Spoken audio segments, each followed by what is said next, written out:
가자 바이러스보다 먼저. 그러니 내일보다 먼저 가자. 우리들의 희망을 형제이게 하자. 설령 그것이 내일이라 해도 현재로 저들을 물리치자. 바이러스에게는 마스크가 없다. 어서 가자 바이러스보다 먼저. 바이러스에게는 마스크가 없다. 어서 가자 바이러스보다 먼저.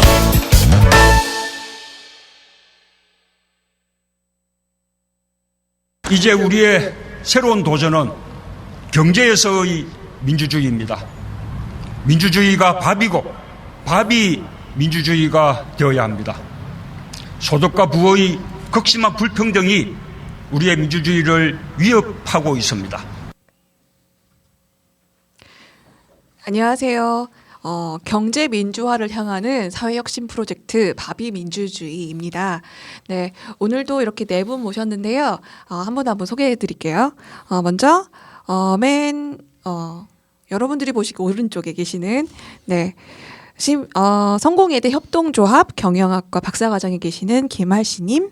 네, 반갑습니다. 반갑습니다. 네, 그리고 또 공정여행 사회적 기업 트러블러스 맵의 대표이신 트래블러스 맵의 대표이신 변영석님. 반갑습니다. 네, 반갑습니다. 네, 그리고 시민사회단체 연대회의 사무처장으로 계시는 이승우님. 네, 반갑습니다. 네, 그리고 저는 철도노조의 김승아입니다. 네, 다시 뵈서 반갑습니다. 네, 저희가 오늘 밥이 민주주의 3회입니다. 어떻게 1, 2회 보셨나요? 혹시 유튜브에 올라오신 거 보셨나요? 1회는 봤고요. 그 구독 버튼을 눌러놨더니 떴더라고요. 그래가지고 1회는 봤고 2회는 못 봤어요.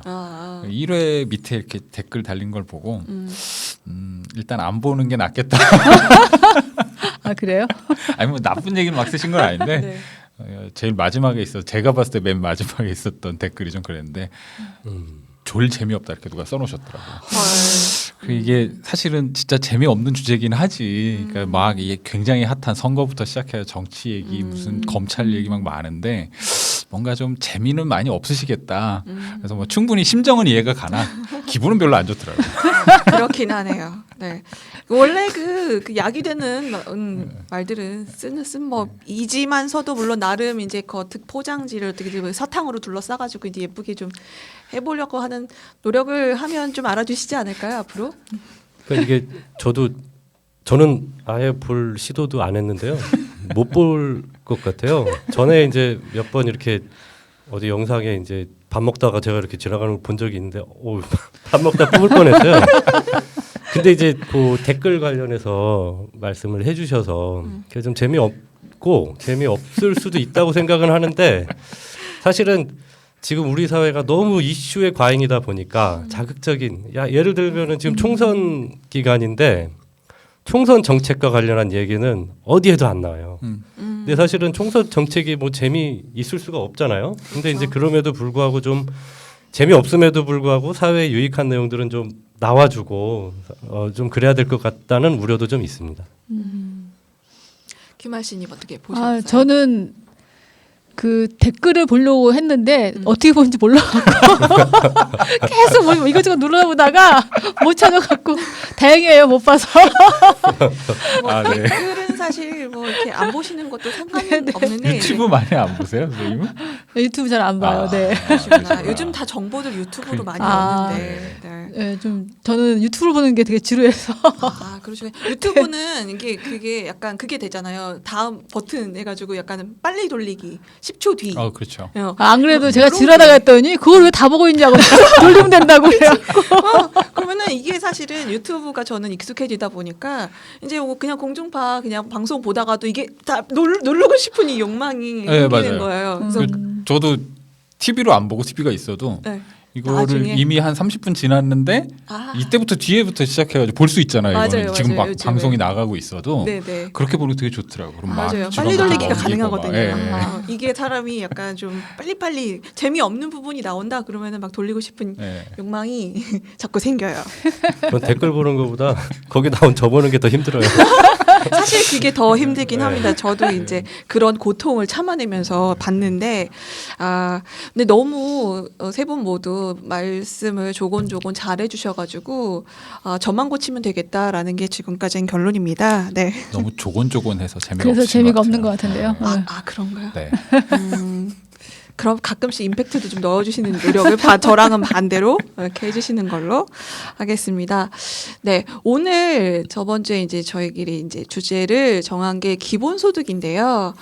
사실 기본소득은 뭐 오래 전부터 이야기가 나왔지만 요즘 들어서 코로나 사태 때문에 뭐 재난소득이니 뭐 재난 수당 뭐 이런 것도 있고요. 뭐 재난 생계비 뭐 이런 명칭에 대해서도 좀 논란이 있고 이미 지금 여러 가지 지자체별로 시행이 되고 있습니다. 그래서 이런 이야기를 또 시의도 적절하게 얘기를 해볼 수 있지 않을까라는 생각입니다. 이게 우선은 며칠 전에 이제 문재인 대통령께서 이제 하위 70% 국민들에게 이제 전체 지급한다라고 결론을 냈잖아요. 전 지급받습니다. 거기에 해당합니다. 아, 네. 웬만하면 거의 다. 웬만하면 그쵸. 뭐 아니, 뭐 저는 뭐 따져보면 그렇죠. 얼마 받을 수 있는지 계산해 보셨나요? 네, 계산해 봤죠. 전안 해봤는데 예. 어떻게 돼요? 그뭐 그게- 2인, 3인, 4인 뭐 이거에 따라 좀 맞아요, 맞아요. 다르더라고요. 1인 가구는 저는 그래서 40만 원 받고요. 아. 2인 가구가 60만 원인가? 그렇고 네. 그리고 3인 가구가 80만 원, 4인 가구 기준으로 100만 원 이렇게 되더라고요. 그래서- 저는 4인 가구 100만 원에서 나중에 25에서 네. 25 이렇게 주는 줄 알았더니 그게 아니에요. 그게 아니에요. 이제 약간 가구 수가 더 적을수록 조금씩 더 받을 수가 있습니다. 그리고 급여 수준도 보니까 전 뭐 회사 대표이긴 하지만 뭐 급여를 많이 받고 있지는 않아서 대표님인데도 네. 보니까 4인 기준일 때가 700만 원대였나? 712만 원. 네, 그랬더라고요. 그러니까 사실은 웬만한 뭐 대기업에서 뭐 간부급 정도가 아니시면 그렇죠. 많은 가구가 아마 그렇죠. 해당이 될 것 같아요. 그렇죠. 그게 근데 4인 가족인데 부부가 맞벌이라서 그 넘을 수도 있지 않나요? 그러면 좀 맞벌이면 넘죠. 넘을 그쵸? 수 있죠. 가구 소득이니까. 네, 그러면은 뭐 상위 30%에 해당하실 수도 있겠네요. 그렇게 되면. 그래서 어떤 이게- 경우의 예. 수를 따지든 해당돼요. 예, 뭐 합치든 뭐 하든. 사실 근데 문재인 대통령님이 그런 결정을 내리시기 전까지는 저한테 해당되는 건 서울시 정책밖에 없었거든요. 그러면은 그게 중위소득 100%에 해당하는 사람들한테만 이제 주는 거였는데 거기는 제가 간당간당하게 잘렸었거든요.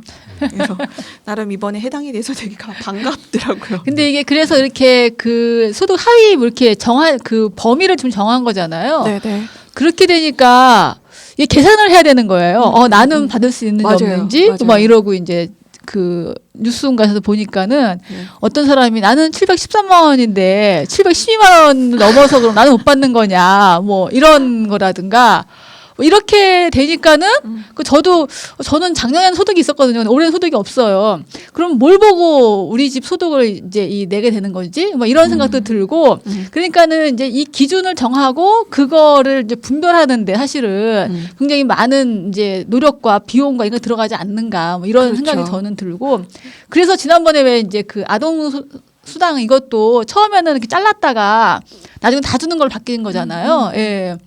그래서 기본소득이라고 하는 게 그런 개념이 아닐까 뭐 이런 생각을 잠깐 이번 재난 그거 하면서 해봤었어요. 지금 뭐 재난 소득 그 관련해서 그 정말 기본 소득에 제일 충실한 게 경기도죠.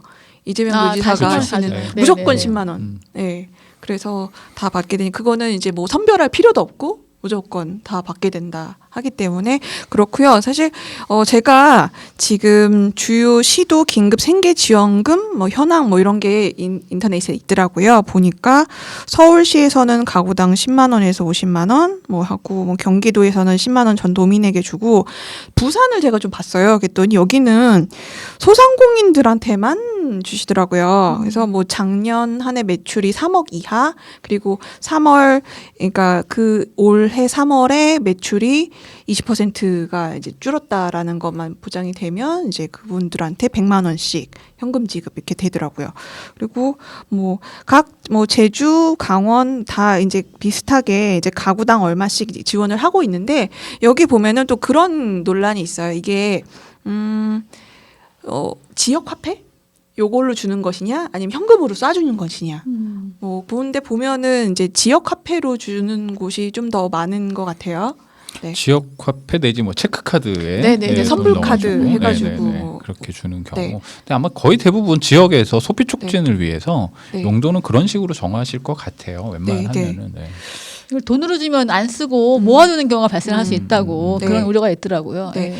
뭐 얘기를 들어보니까 근데 해외에서 이런 지역 화폐로 지급했던 사례가 있다고 얘기를 들었어요. 그래서 일본에서 뭐 2008년에 뭐 그런 그 자연재해 때문에 경제 상황이 어려워졌을 때 뭐 자연재해뿐만 아니라 다른 뭐 리먼 브라더스 사태 때 경제가 어려워졌을 때 상품권으로 지급을 한 적이 있었는데 일본 사람들이 그 상품권만 쓰고 현금은 저축을 해서 경제 부양 효과가 0.1% 뭐에서 뭐 0.3% 되게 미미했다. 아, 일본이 현금을 준 거 아니었어요? 그래서 현금을 안 쓰고 현금도 줘보고 예. 상품권도 줘보고 다 했더라고요. 음. 그래서 뭐 요즘에 지금은 그래서 조금 논란이 상품권으로 줘라, 뭐 현금으로 줘라, 뭐 이런 얘기가 많은 것 같아요. 그러니까 여러 가지 논란들이 좀 있는 것 같긴 합니다. 예를 들면 예전에 뭐 지역 화폐로 줬을 때 깡 네.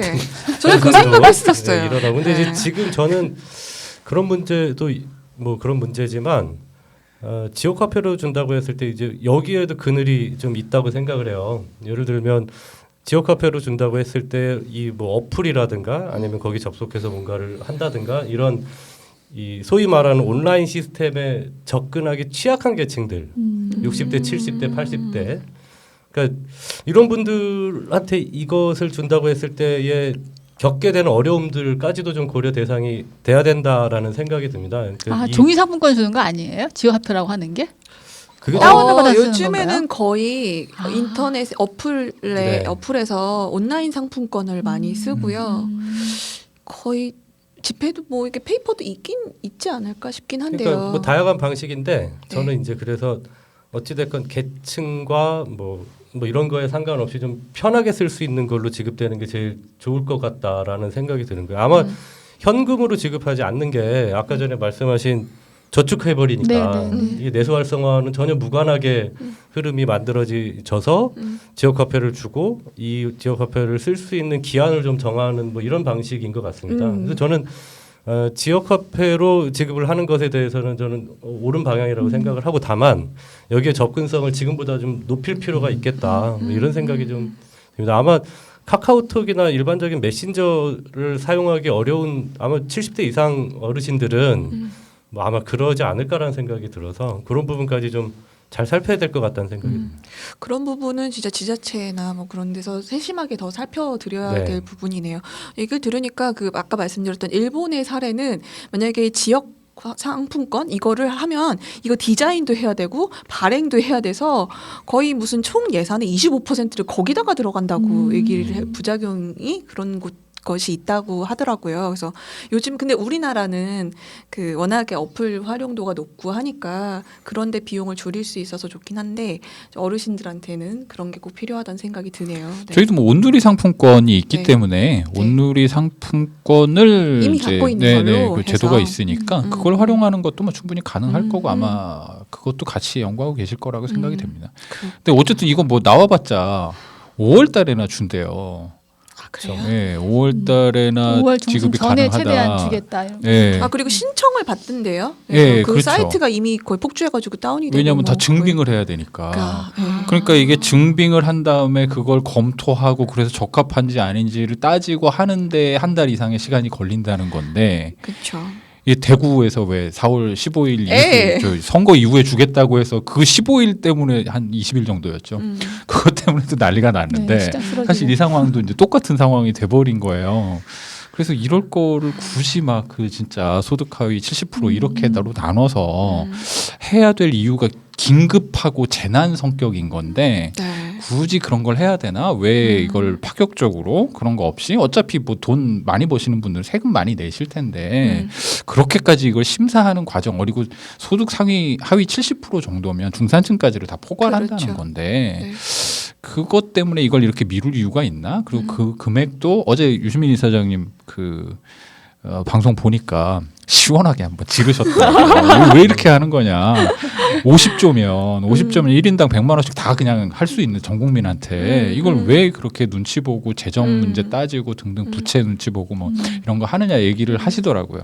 되게 좀 저도 이제 드는 생각이었었어요. 좀 더 파격적으로 좀 더 간편하게 대단히 좀 혁신적인 방식으로 좀 풀어가야 되는 상황이 아닌가 이런 좀 아쉬움은 좀 있습니다. 그런 네. 의견이 있긴 있었어요. 그러니까는 다 주고 소득이 높은 사람들은 다시. 연말에 세금으로 걷자 이런 의견도 사실 네네. 제가 초반에 본 것 같거든요. 네네, 제 저도. 생각에도 그렇게 하는 게 좋지 않을까라는 생각이 들긴 하더라고요. 그 바로 이런 지점 때문에 이걸 재난 기본소득이라고 부르는 게 좀 민망한 거 아니냐라는 의견들이 좀 많은 거죠. 사실은 기본소득이라는 건 뭐 이 사람이 노동을 해서 돈을 벌든 뭐 어쨌든 저쨌든 이런 조건들을 따지지 않고 주는 게 기본소득의 중요한 개념 중에 하나인데 이런 선별의 과정과 오랜 기간을 두고 이걸 기본소득이라고 할 수 있나? 뭐 이런 논쟁들이 좀 많이 있는 것 같습니다. 그래서 기본소득이라니까는 정부에서는 그래서 제가 보기에는 그거를 두려워하는 거죠.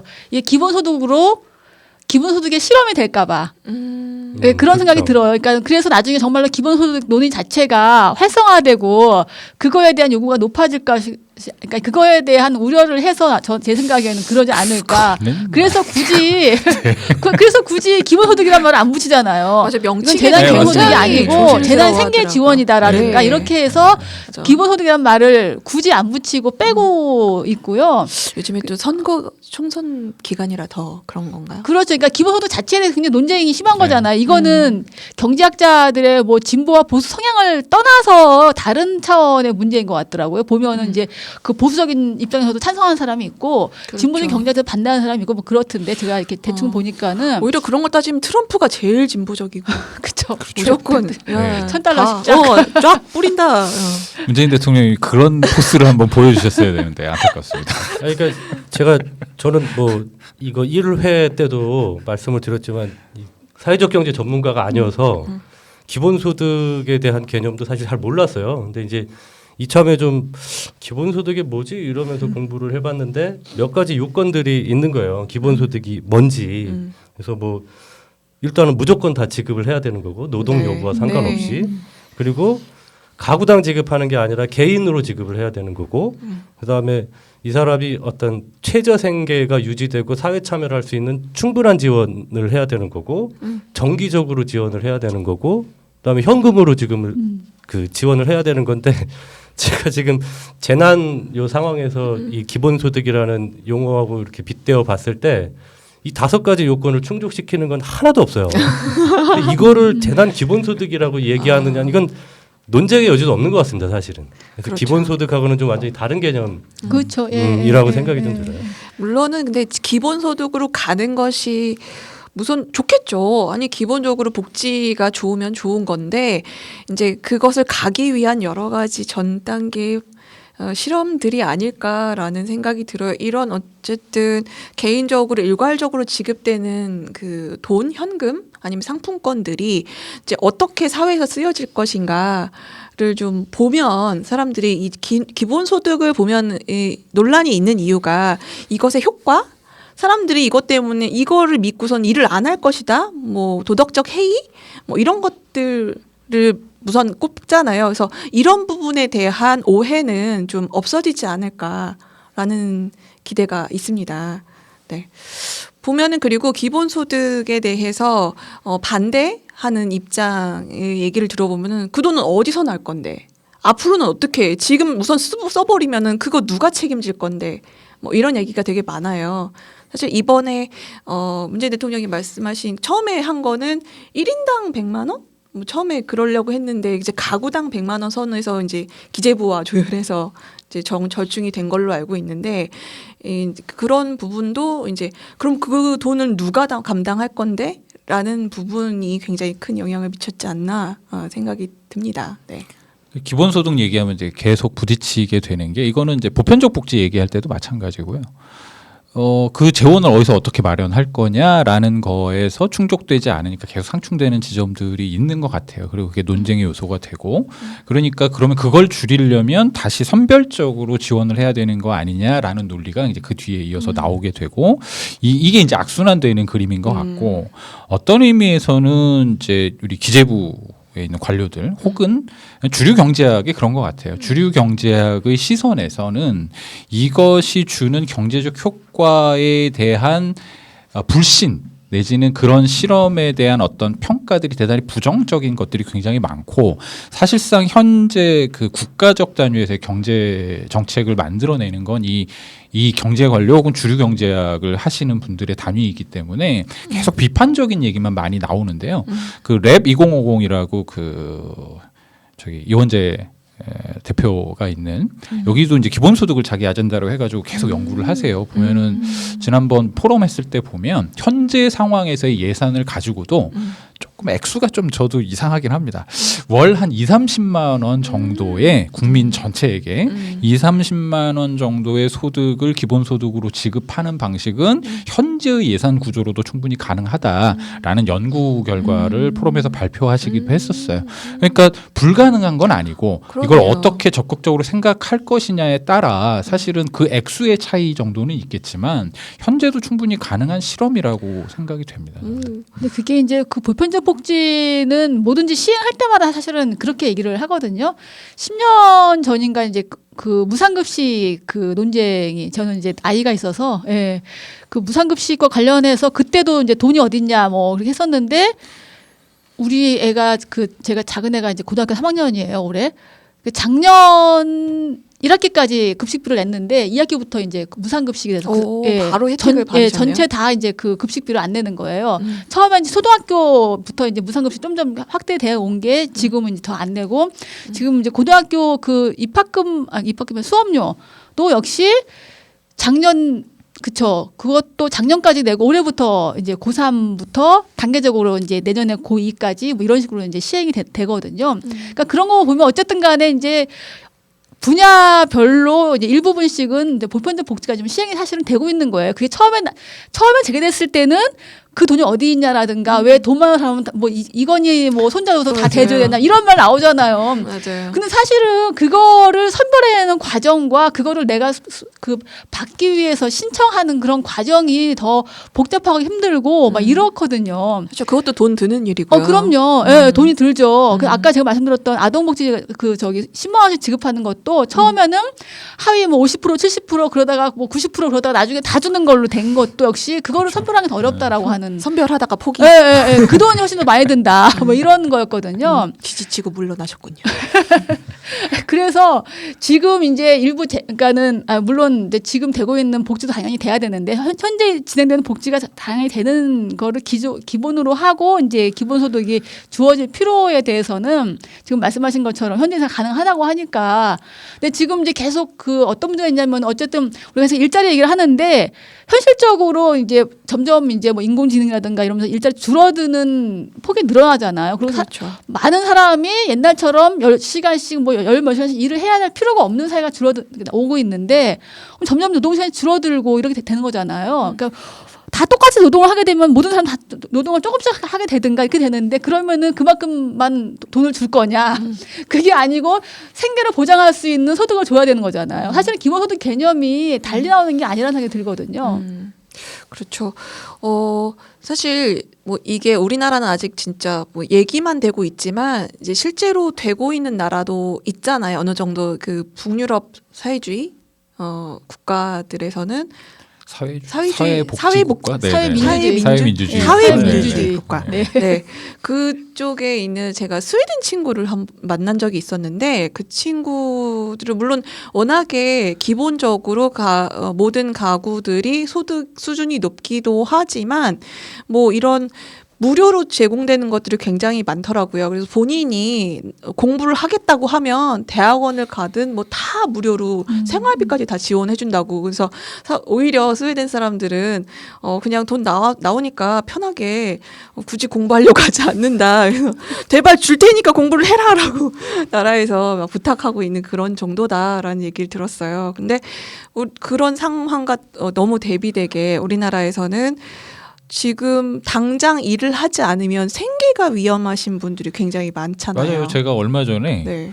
그 서울시에서 그 가구당 최대 50만 원 이걸 이제 소득 하위 50%까지 중위소득까지잖아요. 중위소득 100%. 네. 중위소득까지를 주겠다고 했는데 그래서 저희 이제 그 사회적 개혁 협의회에 간사 중에 한 26 된 친구가 있어요. 혼자 전주에 집인데 혼자 와서 살아요. 그래서 이 친구는 당연히 대상이 되겠지? 그렇죠. 그랬더니 안 돼요. 일단. 안 돼요? 1인 가구가 네, 제가 1인 봤는데 가구인데 175만 7,194원. 1인 최저임금. 네, 그러니까 안 돼요. 왜냐하면 최저급여만 받아도 그걸 넘잖아요, 지금. 그렇구나. 1인 가구인데 최저급여에 준하는 수준의 급여를 받고 있어도 어. 이걸 못 받아요. 그러네. 그래서 최저임금 이하로 받는 사람들만 받을 수 있는. 네, 그러니까 네요. 1인 가구의 경우에는 네. 일자리가 없거나 파트타임 잡이거나 이런 경우만 받으실 수 있게 되는 거더라고요. 그래서 뭔가 제 머릿속에 이 개념이 일치가 안 되는 거예요. 그다음에 또 이 친구가 얘기를 하는데 저한테 더 충격적이었던 건 자기 친구인데 이 친구들 중에 음악하는 친구들이 좀 있어요. 음악을 이제 하는 친구인데 하루에 당근 하나를 3개로 쪼개서 먹고서 지내고 있다는 거예요. 지금 당연하잖아요. 공연하고 뭐 하는 게 다 없어졌을 테니까 맞아요. 없는 맞아요. 거예요. 그래서 이제 이 친구가 막 그런 거를 뭐 이렇게 자기네들끼리 SNS 카카오톡이든 뭐 이런 데 올리고 한 거라. 그러니까 막 친구들이 이게 안 됐기도 하지만 짜증도 나가. 야, 그럴 거면 이거라도 이렇게라도 하고 우리가 뭐 보내줄까 막. 이 친구는 그래도 보호망이 있는 거예요. 그러네요. 근데 생각해 보면은 그런 사회적인 안전망이 없는 지대에서 이런 것에 이 틈새들이 굉장히 다양하게 많이 생겨 있는데 이 안에서 어떤 일이 벌어지고 있을지 모르는 그 요소들을 어떻게 할 거냐. 계속 무언가를 선별해가는 과정을 통해서 그런 것이 커버가 가능하냐. 이런 점에서 기본적인 소득이라는 거, 인간의 최소한의 존엄, 생활을 유지하기 위한 소득들은 일단 주는 게 맞지 않나? 네, 이런 생각도 드는 거죠, 사실. 네. 그 약간 기본소득이 필요하다라고 하는 사례는 사실 우리 사회에서 차고 넘치는 것 네. 같아요. 사실은 뭐 송파 세모녀 살인 사건이 아니라 네, 사망 사건, 네. 사망 사건도 그렇고 뭐 여학생들이 생리대 살 돈이 없어서 뭐 그렇죠. 신발 깔창으로 네. 생리대를 쓴다는. 근데 이제 제가 말씀드리고 싶은 건 한국 사회에서 왜 기본소득이 늦었지만 지금이라도 활발하게 논의돼서 빨리 시행이 돼야 되느냐에 대한 얘기를 조금 튀는 얘기일 수 있는데 좀 말씀을 드려보면 저는 대한민국이 1948년도에 이제 헌법이 제정되고 나서 1987년까지 헌법이 9차례 개정이 됐어요. 그러니까 연수로 치면 평균 4.3333 뭐 이렇게 연에 한 번씩 헌법을 개정한 건데 물론 헌법 개정의 역사 안에는 독재 권력의 이 정권 찬탈을 정당화하기 위해서 헌법을 개정한 것도 있지만 어쨌든 수치상으로 보면 그렇습니다. 근데 이제 이렇게 헌법을 개정하는 과정에서 헌법 조문들의 변화는 사실 그렇게 악한 의도만 있는 건 아니거든요. 예를 들면 1980년도에 8차 개정 헌법을 하면서 적정임금이라는 개념이 들어옵니다. 헌법에. 그래서 이거 왜 들어왔겠어요? 사실은 박정희 정부를 지나오면서 심각했었던 노동 탄압들이나 여기에서 노동자들의 기본적 인권들이 계속 침해당하니까 이 전두환 정부에서는 자기 어떤 그 정당성을 주장하기 위해서 노동자들도 적정 임금을 받아야 된다라고 하는 걸 헌법에 넣은 겁니다. 그리고 1987년도 9차 개정 헌법에는 뭐가 들어오냐면은 최저임금이라는 개념이 들어와요. 그러니까 이게 이제 헌법이 개정되는 과정에서 사회적인 목소리와의 어떤 타협 지점이라고 저는 보는데 87년 그 6월 항쟁을 겪으면서 그때 87년 9차 개정 헌법에 대학의 자유도 들어옵니다. 그 다음에 최저임금 개념도 들어요. 이건 뭐냐면 87년 6월 항쟁 그러니까 수많은 대학생들의 어떤 자율권, 그다음에 이어지는 7, 8, 9 노동자 대투쟁, 여기에서 얻어지는 어떤 교훈들을 헌법에 녹여낸 거거든요. 근데 지금 1987년 이후에 2020년까지 몇 년이죠? 33년 동안 헌법이 한 번도 개정이 안 됐어요. 4.3333년 동안 한 번씩 개정되던 헌법이 아직도 개정이 안 됐고, 이건 뭐냐면 이 복지라고 하는, 국민의 복지라고 하는 부분에 있어서 33년 동안 87년 이후에 한 발짝도 못 나갔다라는, 저는 그런 생각이 듭니다. 그러니까 헌법에 그런 것들을 규정해 놓는다는 것은 대한민국의 어떤 방향이라든가 이후 복지 지표라든가 이런 것의 어떤 기준이 되는 것인데, 그래서 저는 이 33년 동안 얼어 있었던 이 복지라고 하는 부분들을 다시 녹이고, 우리 사회에서 지금 헌법 개정 논의가 사실은 2017년도부터 지금까지 계속되고 있습니다. 최근에 헌법 개정 국회에서 발의도 됐어요. 이 혼란한 상황에서 그 국회의원 148명 동의를 얻어가지고 발의가 됐었어요. 이 사실을 모르는 분들이 더 많습니다. 몰랐어요. 네. 저도 몰랐네요. 그래서 저는 오히려 이런 그 사실 기본소득이라는 개념은 이제 헌법 안으로 들어와서 국가의 의무와 국민의 권리를 헌법상으로 좀 보장해야 될 때가 되지 않았나? 이런 생각이 듭니다. 그러지 않으니까 사실은 엉뚱한 개념으로 계속 차용해다 쓰고 막 왜곡되기도 하고 이러는 것 맞아요. 같아요. 그래서 헌법에 넣고 이것에 대한 해석과 국가의 의무, 국민의 권리 이런 것들을 조금 명확히 해야 될 시점이 아닌가 이런 생각을 좀 해봤어요. 갑자기 헌법 얘기해서 조금 얘기가 튀긴 했는데 제가 아니요, 3시간 본 중에 가장 오랜 기간 얘기를 하셨어요. 이번 주제를 가지고. 네. 아니요. 네, 훌륭하신 충분히 지적인 그러네요. 네. 당연히 저도, 그래야 되는 거고요. 네, 네. 저도 당연히 이거는 국가가 이 국가의 세금을 내고 국가를 유지하기 위해 의무를 다하는 국민에게 대해서 지는 국가의 책임이라고 생각을 하고, 거기에 빈 구석과 문제들이 많이 있다면 거기에 대한 굉장히 적극적인 대안을 국가가 내줘야 되는 측면에서 당연히 될 필요가 있고 주장이 되어야 한다라고 생각을 하고요. 저는 이제 이거 저도 이제 여러 생각이 들더라고요. 이게 뭐 이론적으로 막 고민하시는 분들도 있지만 저도 체감으로 어떤 게 있냐면요. 우리는 노동이라는 것을 급여를 그것의 반대급부로 돈을 받을 때는 노동이라고 하지만 그렇지 않을 때는 노동이라고 부르지 않잖아요. 이게 머릿속에서 굉장히 저한테는 제 주변에 있는 사람들을 막 보면 제 주변에는요. 굉장히 열심히 무언가 일을 하고 있고 탐색을 하고 있고 막 하고 있으나 그것을 돈으로 직접적으로 리워드를 받고 있지 않다고 해서 노동의 범주로 안 들어가는 사람들이 너무 많은 거예요. 사실은 가사노동이 가장 그 대표적인 거고요. 그렇죠. 네. 이게 가정을 유지하고 노동자가 일을 하러 가려면 가사에서의 집안에서의 어떤 것들을 누군가 일을 해야지 이것이 유지되는 건데 네. 그 비용은 사실 아무도 주지 않아요. 정부도 주지 않고. 근데 그 노동이 없으면 이건 해체되는 거거든요. 이 사회 자체가. 근데 그것뿐만 아니라 제가 아까 그 노래한다, 음악한다는 친구 진짜 열심히 작곡도 하고 막 공연 연습도 하고 악기 연습도 하고 산단 말이에요. 다만 시장이 그걸 받아주지 않아서 그의 노력이 인정받지 못할 뿐이지 이 사회가 정말로 필요로 하는 어떤 활동을 그 친구는 하고 있거든요. 하지만 한 푼도 받지 않아.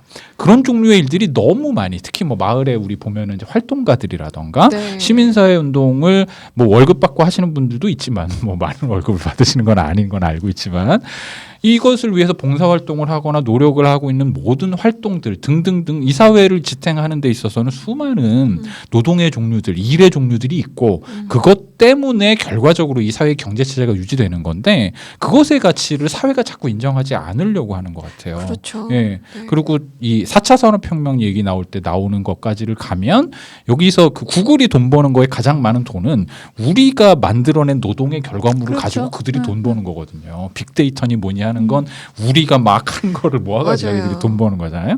그걸 딴 데 팔아갖고 돈을 우리가 한 결과물을 자기들이 딴 데다 팔아갖고 돈을 번단 말이에요. 앞으로는 이런 것들이 훨씬 더 플랫폼 기업들에 의해서 많이 만들어질 건데 이런 노동들을 노동으로 인정하는 방식 혹은 이 사회를 구성하는 아주 중요한 활동 영역으로 정의하는 방식으로 저는 기본소득이 도입될 필요도 있다. 다른 의미에서는. 그 말씀하신 게 너무 공감이 네. 가는 게 제가 사실 되게 많은 활동을 했었는데 재작년에 어느 이제 제가 그니까는 그 뭐지 직업을 갖게 됐어요. 근데 그동안 제가 했던 일 중에서 4대 보험에 가입했던 기간만 경력으로 인정이 되는 네, 거예요. 맞습니다. 예, 그러니까는 다른 뭐 그런 시민단체 활동했던 이런 것들은 전혀 다 빠지고, 그러니까는 그래서 굉장히 허탈했던 기억이 있거든요. 그러니까 예. 사실은 그 말씀 제가 깊이 공감이 가는데 사실 노동이라고 인정받지 못하는 순간 부수적으로 받지 못하는 우리 사회의 사회 안전망이 너무 많은 거예요. 그렇죠, 맞아요. 그러니까 선생님 말씀하신 것처럼 제가 아는 어떤 선배 활동가도 30년을 노동운동을 하고 빈민운동을 했는데 이제 뭐 제도권의 어떤 무언가를 하기 위해서 경력이 가려고 하나도 없는 걸로 했더니 돼. 경력이 3개월인 거예요. 맞아요. 그래서 4대 보험을 받았던 기간이 3개월밖에 안 되는 거예요. 그것도 이제 요즘에 야 우리도 좀 갖출 것 좀 갖추자 뭐 이래서 가까스로 만들어낸 거죠. 그러니까 저는 이 그 뭐 요즘에 막 저성장 시대 뭐 혹은 뭐 고용이 없는 성장 뭐 이런 얘기 많이 하잖아요. 그러니까 노동의 가치에 대한 그 제대로 평가받는 것, 노동과 연관지어서 예를 들면은 노동과 연관되어 있지 않음에도 불구하고 좀 살아갈 수 있어야 되는데 그러지 못한 환경 이게 이제 결국 사회 안전망이라는 거잖아요. 그렇죠. 그러니까 우리 사회가 전혀 안전하지 않은 거예요. 예를 들면 뭘 하나 시도하려고 해도 굉장히 실패를 두려워하게 되는 거죠. 예를 들면 뭐 이거 하다가 좀 안 되면 그 중간에 뭔가 준비하는 과정에서 이게 잘 보호가 돼야 되는데 그게 없기 때문에 우리 사회도 그만큼 창의력이 너무나 떨어지는 사회로 가는 게 아니냐 이런 생각이 좀 듭니다. 그런 것도 있죠. 변영수 대표님의 말씀이 너무너무 진짜 공감이 되고 그런 부분에 대해서 사실은 생각 못 했었는데 그냥 이걸 하면은 다 같이 기본적인 조건이 최저 생계는 유지되기 때문에 할 수 있는 뭐 여러 가지 역할들이 많겠다라는 생각 정도만 했었는데 말씀하신 것처럼 그런 뭔가 직업의 기준 어떤 것이 뭐 보통 사람들이 얘기하는 게 뭐 직업에 귀천이 없다고는 하지만 실제로는 그것이 계급을 만들고 있잖아요. 그런데 보면은 오히려 열심히 일한 사람일수록 그러면은 더 좋은 직업이고 리워드를 많이 받느냐 이런 게 아니라 오히려 지금은 뭐 조물주의 건물주인 것처럼 불로소득을 가지고 있는 사람들이 오히려 좀 높은 계급이랄까 이런 위치를 차지하고 있단 말이죠. 이런 모순된 것들을 수정해 나가는 데에서도 분명히 기본소득이 필요하겠다라는 그렇죠. 생각이 드네요. 사실 우리나라 그 중산층이라고 하지만 어쨌든 굉장히 취약한 게 회사를 그만두는 순간 중산층에서 바로 떨어지는 거예요. 나락으로. 그렇죠. 네. 사대보험 일단 기본적으로 안 돼요. 네. 건강보험 안 되고.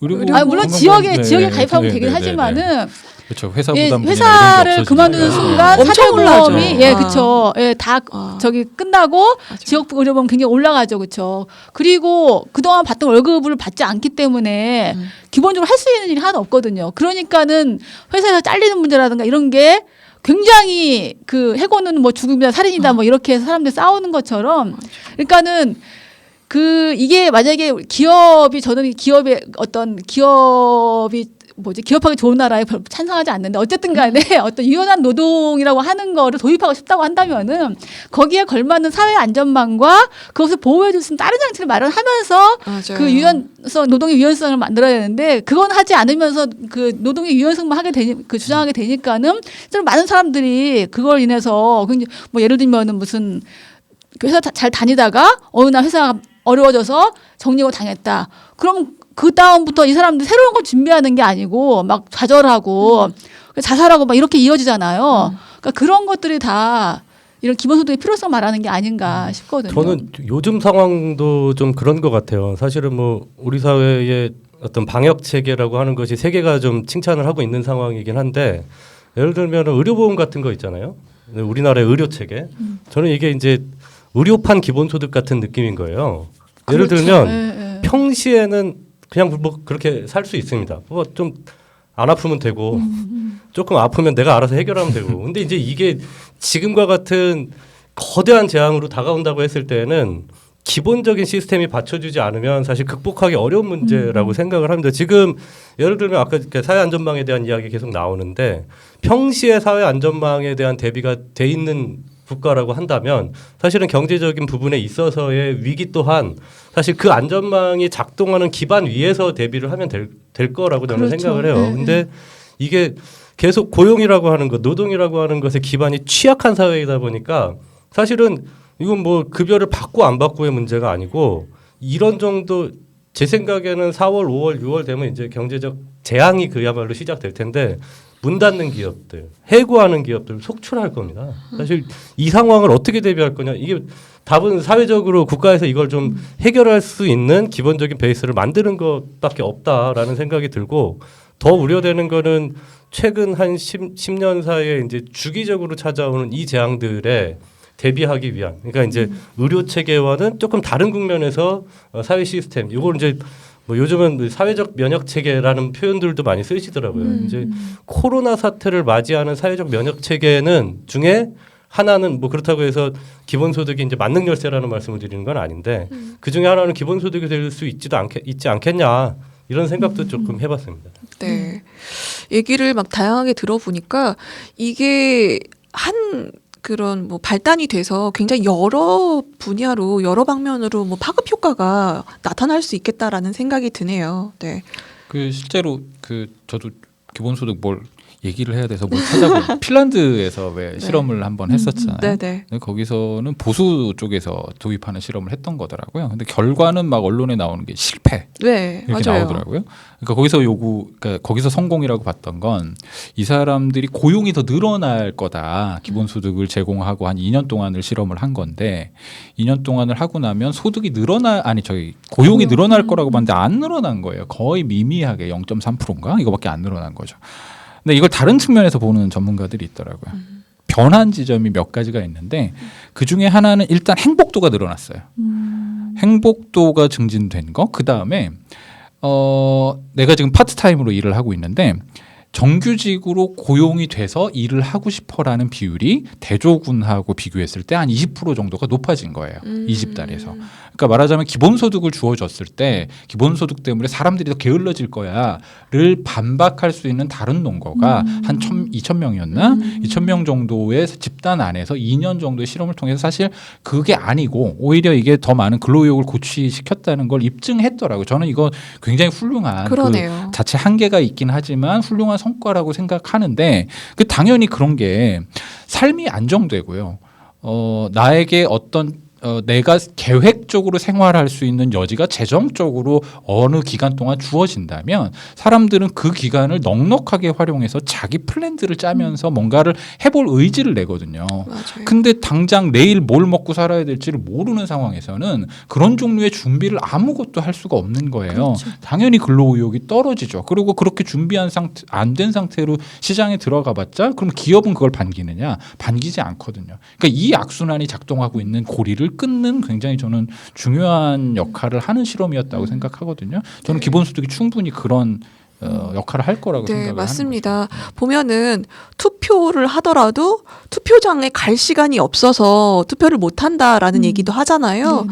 이 정말 내가 그 하루를 일을 안 하면 난 지금 당장 굶어 죽게 생겼는데 무슨 투표냐, 무슨 정치냐 이런 말씀하시는 분들이 되게 많아요. 저도 그거 몸소리 느낀 게 파업하면서 이제 해고가 되고 월급이 당장 안 나오게 되니까 저희가 사실 그때 되게 열심히 싸울 수 있었던 게 20대 중반 약간 싱글 여성 부모님 하에 사는 그런 분들이 많았기 때문에 사실 가장이 아니었어요. 그러다 보니까 내 마음대로 지금 뭐 생계 걱정 안 하고 부모님한테 빌붙으면서 그렇죠, 싸울 수 그렇죠. 있었거든요. 네. 그런데 그 와중에도 이제 본인이 가장인 경우가 간간히 있었어요. 이런 분들이 투쟁을 못 하셨어요. 제일 먼저 나가시고 하는 거 보면서 이 기본적으로 정말 생계는 유지가 돼야지 뭐 자기 이야기도 할 수 있고 투쟁도 할 수 있고 정말 정치적으로 이야기를 할 수 있겠구나라는 생각이 듭니다.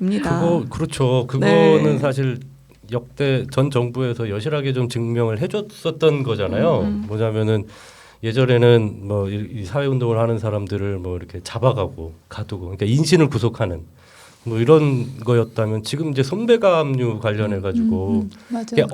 어마무시한 손배가압류를 이들에게 씌움으로 인해서 경험자시잖아요. 네.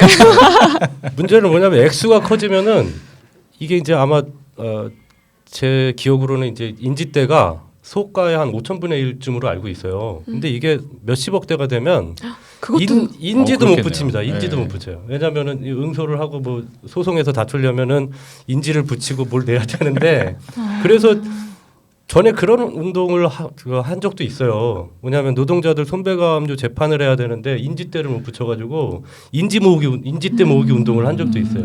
이건 굉장히 비참한 거거든요. 경제적으로 사람을 굉장히 이틀에 가두고 힘들게 그렇죠. 하는 건 그리고 또 정말 그 가혹한 겁니다. 스트레스가 또 어마어마하니까 그럼요. 개인이. 네. 저희가 그런 거 겪어봤잖아요. 말씀하신 대로. 법원에서 이제 소장 같은 게 날라오잖아요. 이제 이거를 받으면 그때부터 이제 시간이 흘러가요. 이제 재판 일정이나 뭐 잡히고 그래서 이거를 사실 차일피일 미루고 안 받고 그랬더니 정말 뭐 밤이고 일요일 아침 7시고 안 가리고 배를 누르는 거예요. 법원 직원들 이렇게 부지런해요. 그래서 법원에서도 그렇게 하나요? 네, 그래서 네. 이제 아침에 그래서 그 초인종 소리만 들리면 막 깜짝깜짝 놀래고 그랬었다. 이런 얘기를 하더라고요. 채권 추심에 준하는 그런 거를 법원에서도 하는군요. 예, 그거 소장을 받아라 막 이거를. 그거 되게 대단하게 하시더라고요. 그 약간 다른 국면의 얘기를 조금 하면 제가 아까 전에 그렇다고 해서 이제 기본소득의 만능 열쇠는 아니다라고 말씀을 드렸었던 게 사실은 이 기본소득 제도를 반대하는 여러 가지 논리들 중에 그나마 경청할 가치가 있는 논리 하나가 그런 게 있었거든요. 예를 들면 기본소득이 그 다른 어떤 사회 안전망을 약화시키는 현상을 초래해서는 안 된다. 그러니까 실제로 유럽 국가들 중에서는 우파의 정책이 이제 그런 거였었던 거예요. 기본소득을 주고 대신에 다른 어떤 사회 안전망들을 간소화해 버리는 거죠. 근데 사실은 기본소득이 이 다른 어떤 사회 안전망을 간소화하는 이것을 상회에서 좀 논의가 돼야 되는데 그렇지는 못하고 이러면 이제 국민들한테는 재앙인 그렇죠. 거죠. 그래서 저는 복지국가를 향한 다양한 방식들 중에서 이게 복지라는 게 그런 거지 않습니까? 뭐 하나가 얻으면 뭐 하나를 없애고 이렇게 대체돼가는 것이 아니라 복지는 이제 아직까지 우리 사회 안전망 안에서는 복지는 계속 추가되고 그래서 국민들이 이 안전망이 두터워져야 할 상황이어서 이게 이제 뭐 기본소득을 주기 때문에 뭐는 좀 덜 합시다. 뭐 이런 논의의 방향으로 흘러가는 것. 그럴까봐 이제 반대하는 이제 그런 그룹도 있는데 저는 이제 그런 어떤 반대는 좀 경청할 가치가 있는 반대다라고 예, 생각을 좀 합니다. 그러네요. 안 그래도 그런 잠깐 그런 거를 봤어요. 예를 들어서 이제 그 기본소득을 지금 현재 주장하고 있는 그 어디지 기본소득 뭐 네트워크인가 그런 데가 있더라고. 거기서 30만 원 아까 얘기하셨죠? 예, 그렇게 얘기를 하고 있는데 지금 현재 그 기초생활수급 1인당 주는 돈 50만 원 뭐 얼마래요. 그러니까 그렇게 되면은 사실은 더 작아지는 거다. 뭐 이렇게 하면서 이제 반대 논거를 편 데가 있었거든요. 그러니까 근데 말씀하신 대로 기본소득은 사실은 모든 국민이 다 이제 기본적인 생활을 할 수 있는 그런 아주 기초적인 걸로 주어지는 것이고 따로 복지가 필요한 분들에 대한 지원이라는 이런 건 다르게 이제 보장이 또 돼야 될 필요가 있는 거죠. 예. 그 제가 아까 전에 그 의료보험 예를 들었지만 우리가 야 너 실제로 병원 가서 100만 원 써야 될 거를 우리가 10,000원으로 막아줬어. 그러니까 99만 원어치 너 다른 데에서 좀 이렇게 안 하잖아요. 저는 기본소득에 대한 고민도 마찬가지라고 봐요. 아마 우리 사회에 이런저런 사회 안전망의 힌트들이 있을 겁니다. 지금 당장 되고 있는. 그래서 저는 이런 것들이 기본소득에 대한 논의와 더불어서 실행까지도 지금 당장 시작할 수 있는 것부터 시작할 수 있다라고 하는 논거가 충분히 될 수 있다고 생각해요. 기본소득 뭐 그 재단에서 말씀하신 건 30만 원? 뭐 이 정도만 해도 사실 충분히 살 수 있지 않을까요? 우선은 사회 안전망이시면 30만 원으로 살수 있진 않는데. 그러니까 서울에서 목숨을 연명할 수 있다 뭐 이 정도. 근데 어쨌든 무슨 예전에 어떤 작가가 그 먹을 거 없어서 굶어 죽고 뭐 그러잖아요. 그런 거는 최소한 최소한 그런 것들은 그렇죠. 막을 수 있는. 네.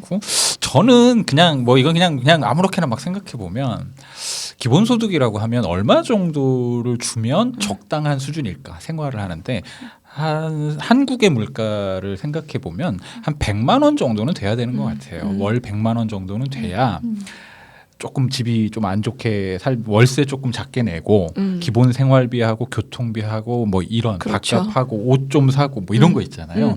이 정도를 하는 정말 미니멈한 수준에서 생존권 차원의 문제에서의 그 수준이 100만 원 정도일 것 같고. 네. 근데 이제 저도 이제 그러면 예산이 이제 생각이 되는 거죠. 우리나라 지금 한 해 예산이 600조 뭐 이런데 그렇게 하면 그게 600조거든요. 그냥 전 국민한테 100만 원씩 주면 1년에 그게 600조 원이에요. 그러니까 이 100만 원씩 주면 좋겠는데 그거는 재정적으로는 현재로서는 답이 안 나오고 어떤 방식으로 하면 좋을까 막 이런 고민은 들더라고요.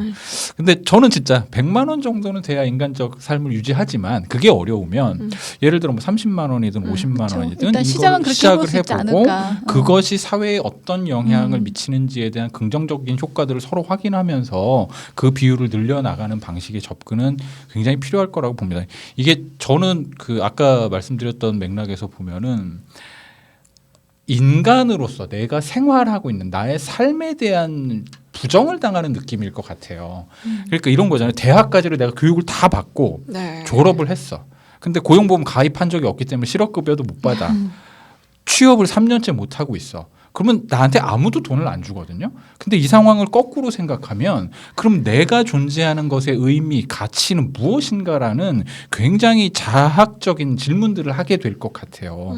내가 여태까지 사회를 위해서 이 준비를 해왔고 돈도 쏟아부어서 교육도 받았고 나 나름으로 사회를 지키기 위한 여러 활동과 행동들을 해왔고 지금도 그 구성원이 되려고 노력하고 있는데 나를 아무도 케어해주지 않는 거죠. 네가 여태까지 해왔던 것은 취직을 해서 월급을 받아야 인정받는 거지 그렇지 않으면 너의 모든 여태까지 삶을 의미 없어가 돼버리는 거잖아요. 이 구조라는 건. 그렇죠. 저는 이것에 대한 기본적인 존엄을 지키기 위한 비용으로서의 기본소득 같은 개념 우리는 이게 아까 헌법도 얘기하셨지만 헌법적 가치 차원에서 이거는 인식을 좀 전환할 필요가 있다. 그런 생각이 좀 듭니다. 그러니까 저는 이게 좋은 말씀이라고 생각을 하는데요. 뭐냐면은 기본소득이라는 게 정말 식물이 물이 없으면 그러니까 그 말라 죽기 직전에 뭔가 그 정도는 유지될 수 있는 돈을 준다라는 개념으로 이해를 하면 안 될 것 같다는 거예요. 뭐냐면 돈이 아니지 않습니까?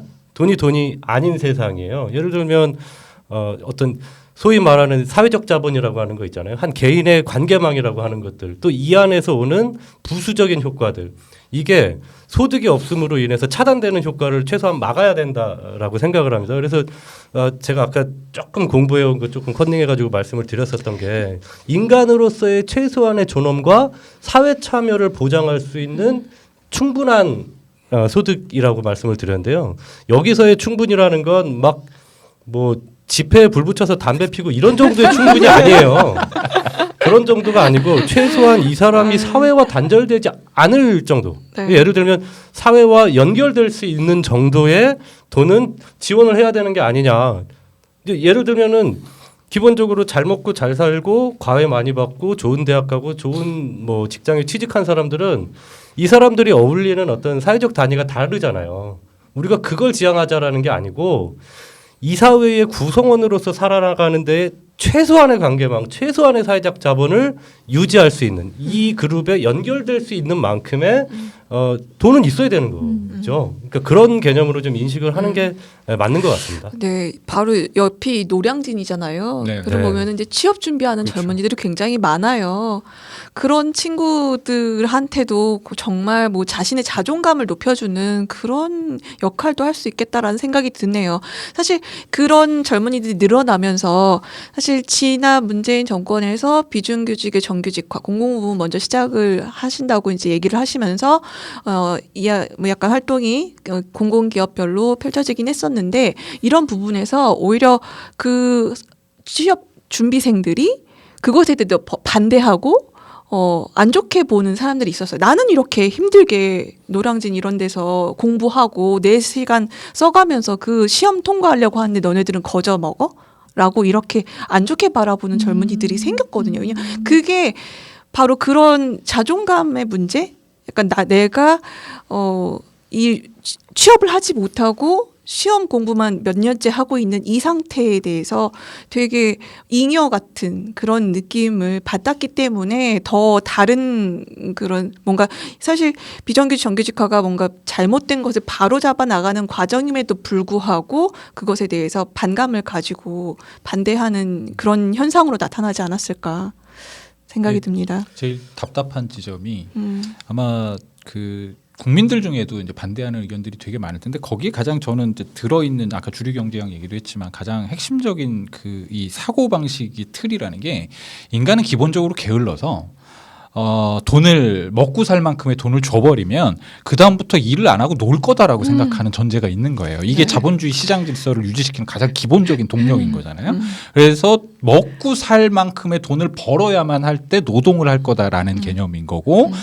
이 뭐 최저임금이라는 개념도 사실은 안타깝지만 그런 수준에서의 개념을 막 만들어내는 거라고 저는 봐요.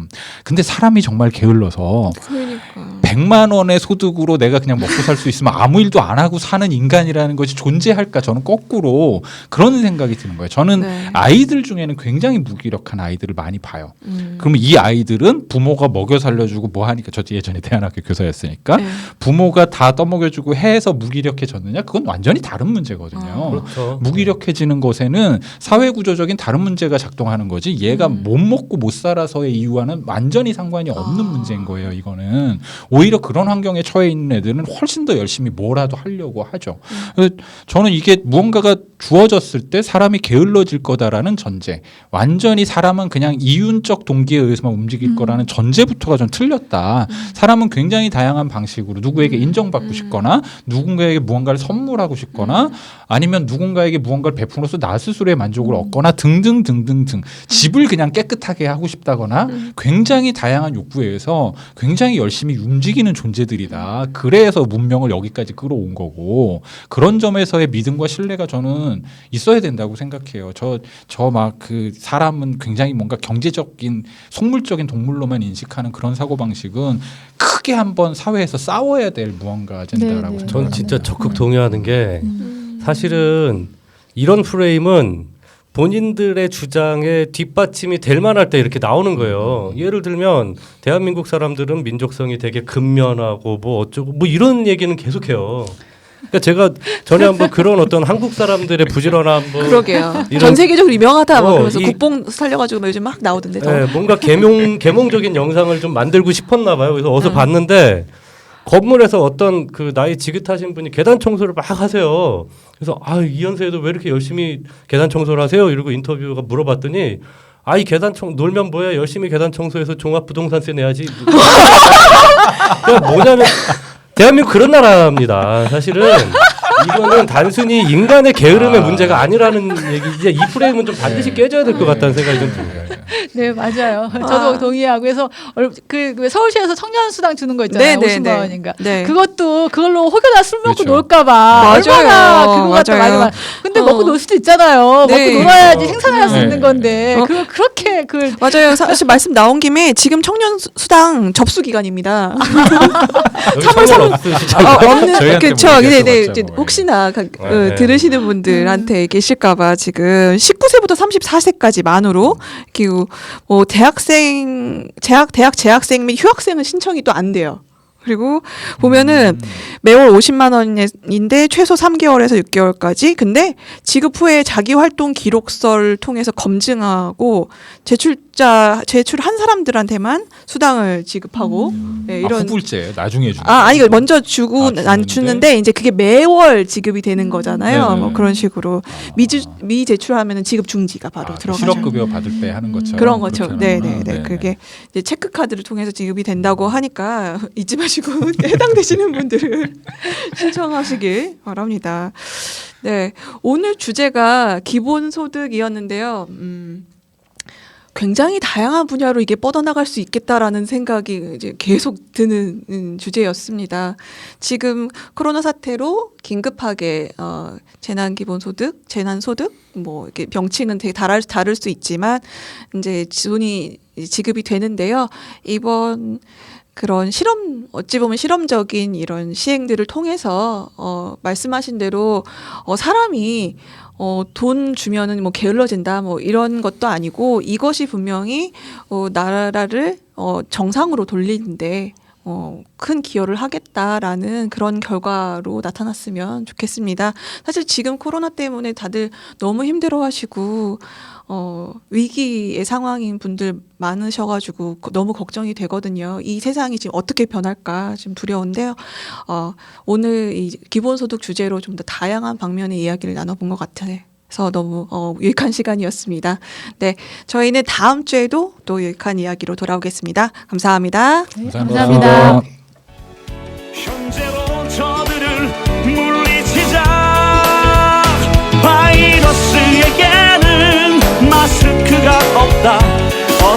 가자 바이러스보다 먼저. 그러니 내일보다 먼저 가자. 우리들의 희망을 형제이게 하자.